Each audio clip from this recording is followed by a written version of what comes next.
আসসালামু আলাইকুম আরহামাতুল্লাহ বারাকাতু। ১৩তম পর্ব মেরাজুন নবী মোহাম্মদুর রাসূলুল্লাহ সাল্লাল্লাহু আলাইহি সাল্লাম। মারহাবা ইয়া রাসূলাল্লাহ মারহাবা, মারহাবা ইয়া হাবিবাল্লাহ মারহাবা, জালো আগার হো ইয়া ইমামুল মুরসালিন, জালো আগার হো রহমাতাল লিল আলামিন। মারহাবা ইয়া রাসূলাল্লাহ মারহাবা, মারহাবা ইয়া হাবিবাল্লাহ মারহাবা।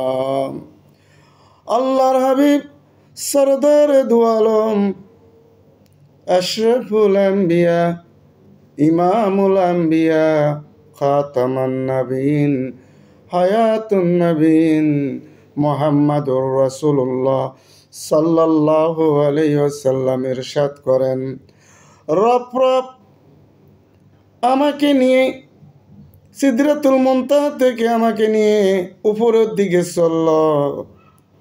মুহূর্তের মধ্যে ৭০,০০০ নূরের পর্দা ভেদ করে প্রতিটি পর্দার দূরত্ব ছিল ৫০০ বছরের রাস্তা। সুবহানাল্লাহ।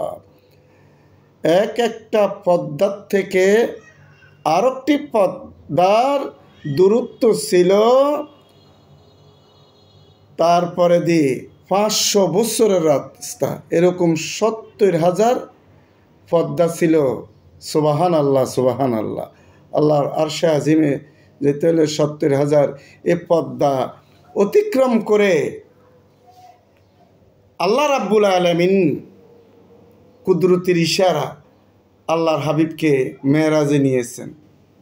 ভাইরা আমার, লক্ষ্য করুন যে আল্লাহর হাবিব মুহাম্মদুর রাসূলুল্লাহ সাল্লাল্লাহু আলাইহি সাল্লাম আরও ইরশাদ করেন যে ২৭ বছর গত হয়ে গিয়েছে এই মেরাজের রজনীতে। আল্লাহর কুদরতি মহিমা, আল্লাহ রাব্বুল আলামিন ইচ্ছা করলে যা ইচ্ছা তাই করতে পারেন। মুহূর্তের মধ্যে আল্লাহ রাব্বুল আলামিন সকল কিছু করতে পারে। কিভাবে বললে হবে না, এটা আল্লাহর ইশারা, আল্লাহর কুদরত, আল্লাহর হাকিকত। এটি বোঝা বড় সাধ্য, আর বেশি বুঝতে গেলে পাগল হয়ে যাবেন। আল্লাহর কুদরতের ইশারা সকল কিছু করতে পারে। সকল ক্ষমতার মালিক আল্লাহ রাব্বুল আলামিন, সার্বভৌমত্বের মালিক আল্লাহ রাব্বুল আলামিন। যাক, পরবর্তী পর্ব দেখার জন্য বিশেষভাবে অনুরোধ করা হলো। আসসালামু আলাইকুম ওয়া রাহমাতুল্লাহি ওয়া বারাকাতুহু।